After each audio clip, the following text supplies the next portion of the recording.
Isang dasal para sa mag-asawa para maging matibay. Panginoon, salamat sa mga taon at panahon na ibinigay niyo sa aming relasyon. May mga problema along the way, but you are always there to guide us. Lord, help us to see the goodness to one another. Maipakita kung gaano namin kamahal ang isa't isa, kung gaano kami magpahalaga sa bawat isa, at maging malinaw ang bawat pag-uusap sa bawat pagkakataon, Panginoon. And Lord, please help us to stay committed to each other. Help us to be faithful. Ilayo niyo po kaming dalawa sa mga tukso na pwedeng makawasak ng aming pagsasama, Panginoon.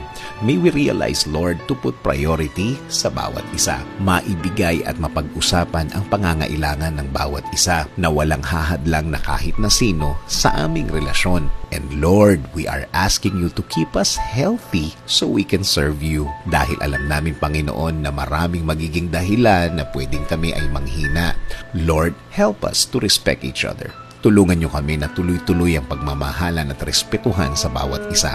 Help us to be honest, Lord, to each other. This is our prayer. In Jesus' name, Amen.